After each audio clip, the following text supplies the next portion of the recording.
Sunday, September 1st, 7:30 Eastern, ABC. In Las Vegas, you got LSU favored by 4.5 against USC. Y'all, let's be real. It's week 1. I get it. It's the expanded playoff era, but this game to me, by what it means for both teams, should have a very real playoff vibe to it.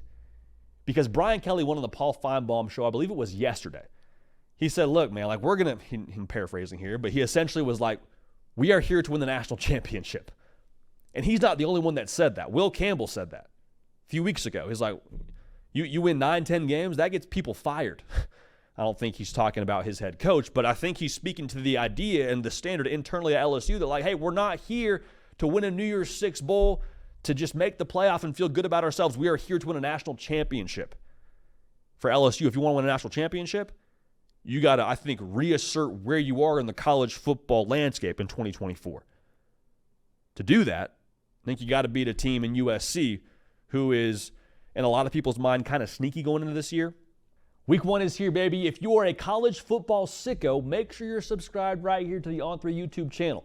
There is college football and nothing but college football on this show, The Hard Count. We want y'all a part of it because we love this game with every fiber of our being. You do too as we jump into week 1, so make sure you're subscribed here so you don't miss a minute of the coverage we have on deck for you this season. A lot of headlines around you lost Caleb Williams and the defense is this, that, and the other. I'm just saying now, USC, new defensive coordinator. Miller Moss showed out in that bowl game. We'll see what they are, but I would be very slow to just dismiss what USC is going to be. A win for LSU by nature of what their path is ahead of them, that'd be massive. Now for USC, speaking of like narratives and what they want to accomplish, if you want to change the narrative around a Lincoln Riley coached football team, go beat a team in the SEC. Because what have we said about USC? And when I say we, I'm speaking more to like the college football public. People see Lincoln Riley and they say, oh, that's a soft West Coast football team. They see those defenses he's had in the past couple of seasons. They're like, why would we think they're going to be a threat in the Big Ten Conference? The Big Ten is a line of scrimmage league. Y'all are going to get hung out to dry against these physical football teams up front. Well, again, it's a new era. It's a new age. Danton Lynn now coming to call the defense. New defensive staff. Lincoln Riley just keeps reemphasizing, hey, this is a new approach for us, a new philosophy for us defensively. We'll see if that's the case or not. But if you want to make a statement, if you want to change the narrative, like I said, beat a team in the SEC, do it on national TV when you're the only game on. Everybody and their mama, anyone who even kind of likes college football, will turn this game on and form their opinion on USC. And I can't wait to see it. Now, I think in this one, we're in for a quarterback duel. We'll talk more about the defenses here in a second, but like Miller Moss and Garrett Nussmeier, I got a lot of respect for both those dudes just purely for the fact that they have waited their turn to be the guy at their respective schools. Miller Moss sat behind Caleb Williams, Heisman winner. Garrett Nussmeier sat behind Jaden Daniels, Heisman winner.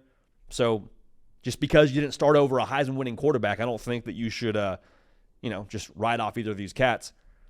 The question I have in this game for them is like, who is more poised overall? And that looks like a lot of things. One is who's able to hit the open shot when it's there. Because as much as these defenses, I believe, will be improved, I think there's still going to be some big plays to be had in this football game. Their first year under new staffs for both defenses. Whenever you see someone open downfield and that safety's in the wrong spot or whatever it ends up looking like, it's very natural for your heart rate to elevate, your eyes get big, palms get sweaty. Shout out to Marshall Mathers. And you just overcompensate. You change your shot with the game on the line, to quote Matt Rule. If you're poised and you're able to trust yourself and your execution and your training and all those things, you're able to then capitalize and be able to make the big play happen. Band's fired up. Good things are going on. Poise, I think, also looks like not making the crucial mistake and not giving the opposing offense more bullets to work with. Because as much as we talk about, these are new quarterbacks and there's some new production around both of them have to, I believe, replace right around 50% production on the LSU and USC offense. I don't think anybody's questioning if they're going to be able to score points.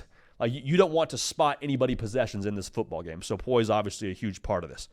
Something that might not be so evident as we watch this game, but something that we could, I think, get a better gauge for after the fact in this game. Which quarterback is poised enough to handle a bigger game plan? Because with two new defensive staffs, it's pretty fair to assume that there might be an acclimation period for the defense. Like, they may not be in midseason form when it comes to alignment and assignment and all those things. And so the more looks you can give a defense, the more you can confuse them and cause them to short circuit. That means your quarterback has to handle more of that. Your quarterback has to have more on his plate to put more pressure on the defense. Kind of a chess game. Again, something we may not be able to see exactly from an X's and O's perspective in real time. Just keep an eye on that, though, because both these dudes now been in their respective systems now for a couple of years. I understand that Garrett Nussmeier's got a new play caller, but I think the offense will have a similar flavor overall. Remains to be seen. How do they handle that? That's huge. Now, in that same vein, which of these quarterbacks in a quarterback duel is getting more help? That looks like the run game, obviously. That looks like your receivers making plays for you, especially in the red zone. That's huge. Maybe just as important is who gets more stops to work with. Because if you tell me, like, as a quarterback, I'm going out there and I'm Miller Moss, and it's like, hey, man, we might have to score 40 much like last year if we want to win this football game. Like, what mind space does that put you in as a quarterback? Same thing for Garrett Nussmeier. Hey, we got to get 7 here, otherwise we may not be winning this football game. It causes you to press. It causes you to maybe make some decisions you wouldn't have made. You maybe try to scramble and throw the ball back across your body when instead you probably would have been better just throwing the football away and risk a turnover. Like, that's kind of the situation I could see ourselves in this game. So overall, like, who provides more margin for their quarterback to work with to actually operate the offense? So speaking of margin now, speaking of the defense, we said this during our early preview. I want to say it again. Which of these teams structurally, just like pre-snap alignment and overall execution, looks better? And that sounds like a really straightforward question, but y'all, the reason why I'm asking that is because both these individual units defensively for LSU and USC allowed 6 yards of play. 6 yards of play. I don't think either outfit recruits poorly enough to allow 6 yards of play. So the point I'm trying to make here is I think last year schematically, neither side was actually equipping their defenses to be able to have their talent maximized. Does that change this year? Does that change in this game? Remains to be seen. I think when you talk about the need for improvement for LSU in this game, it's got to be in the secondary. Has to be in the secondary. They allowed 8.1 yards a pass last year. Now the run game needs some help too. There's no way around that. But the reason why I'd love to see them step up in the secondary and have a little bit more of a something to work with for Miller Moss in this game, it allows you the chance to at least maximize Harold Perkins. Just give him the chance to go hunt the quarterback. Because he's rocking that number 7, and y'all, I watched the hype video where they give him the number 7. It has me believing in the LSU defense again, just full transparency. Like that kind of got the juices flowing for what I think he could be in 2024, not just because of the number, but I think we all forget how good he actually is. Like last year, they didn't really cut him loose and allow him to do what he does best. I think Blake Baker and how they operate defensively, again, will be much more aggressive, much more work coming after you. You better lock in and buckle your chin strap because Harold Perkins, now number 7, is going to try and eat your lunch. He doesn't get to do that if the secondary isn't on their P's and Q's. At that point, Miller Moss taking a 3-step drop, getting rid of the football before Harold Perkins can even get to him. So the secondary improving in this game allows your best player on defense a chance to impact the game in the most impactful way possible, which is, of course, getting strip sacks, wreaking havoc, at the very least creating 3rd and long, which would also be huge. Now for USC, I'm going to go the other way. I think improvement in the run game would be huge. Again, both the pass and the rush defense would be hopefully improved throughout the course of the season. But in this game specifically, they allowed 4.8 yards a carry last year, not winning football clearly. I want to see if they're able to put pressure on Joe Sloan, the new play caller in Baton Rouge. Because we talk a lot about the new quarterback, Garrett Nussmeier, and again, that's something they're going to have to deal with. But like Joe Sloan now, it's going to be his first time more or less kind of running the show with this offense. You don't think maybe that you want to put him in a situation where he has to decide on the right play for 3rd and 6, 3rd and 7? Just put him in a place to where they can't just pound the rock and run the football at you. Make him make some tough decisions. Make him show off his prowess as a coordinator. And obviously, coupled in with that, Garrett Nussmeier as a passer.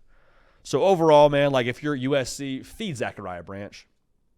Feed Zachariah Branch. Like last year, I don't know if they did that nearly enough. He is one of the most electric players in college football. I think the way that Miller Moss plays within the structure of this offense compared to what Caleb Williams did last year will allow for Zachariah Branch to flourish more in this system. That's not knocking Caleb Williams. I just think you're going to see, quite frankly, a Miller Moss-centric kind of offense. And the Miller Moss-centric kind of offense is going to be within the confines of what Lincoln Riley wants to do.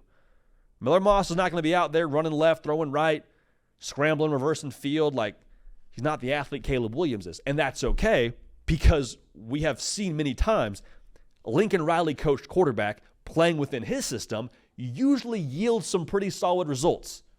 Jalen Hurts, Kyler Murray, Baker Mayfield. Not saying that Mayfield and Murray and Hurts didn't all have their own sort of ad-lib ability to them, but I'm just saying if you trust the script, if you play the role that you're being dealt here by Lincoln Riley as the quarterback, good things happen. Good things happen. And honestly, in this game, that could be the path to victory for USC. We could see Miller Moss have ice in his veins, feel very comfortable in the system, run it to perfection. The LSU defense is still playing catch-up potentially, and like that could be the way this thing goes. USC ends up winning the football game, and we're all like, wow, okay. Lincoln Riley and co. going to be a force in the Big Ten. Now, here's my other thought on this, though. The LSU defense, we've admitted here, like, they may not be perfect. Both defenses are a work in progress. There's a reason why there's new staffs in town, all right? But I think for LSU, as much as they won't be perfect, I think they're going to be a lot like those insurance commercials where they create mayhem. Like, they may not be 110% sound every single snap, but Blake Baker is going to allow his defense to be aggressive. And I think with what they have in-house and the continuity they have from last year with 70% production back, to be able to build off the chemistry they had last year, and to have, again, I think one of the freakiest players on the defensive side of the football and all of college football, I think that matters, and I think that's going to have an impact on this game. So, again, it may not be a situation where LSU holds USC to 20-some-odd points, but I think it'll be a situation where Harold Perkins ends up getting a havoc kind of play. It's a strip sack. It's a forced fumble. It's a recovered fumble. Whatever it is, I think Harold Perkins is able to shine in a game like this. And I also think for Garrett Nussmeier, man, the amount of weapons that he has around him. Kyron Lacey waited his turn, much like Garrett Nussmeier. Big-time wide receiver for them. He's going to have a massive year this year. C.J. Daniels, transfer receiver from Liberty, over 1,000 yards last year. Mason Taylor, the tight end. Like, they've got a lot of weapons now, I think, to where it's going to be very difficult for USC to account for all of them. And then also we talk about poise like, we talked to Garrett Nussmeier at SEC Media Days. That dude's built different. Like, he's ready for this moment. He is. Competitively, just by talking to him, it's hard to exactly put it into words super articulately, but I just think he's made of the right stuff. I don't think he's going to shy away in this moment, not speaking anything of Miller Moss, but I just think Garrett Nussmeier will come out swinging, will be aggressive. I think that'll be the LSU team overall. I think this is a real good game. I'm actually going to take USC to cover, but I have LSU winning in a game that goes LSU 34, USC 30. Hey y'all, thanks so much for watching. Subscribe to the channel here to make sure you don't miss an episode of The Hard Count. Also be sure to check out other videos on the On3 YouTube channel.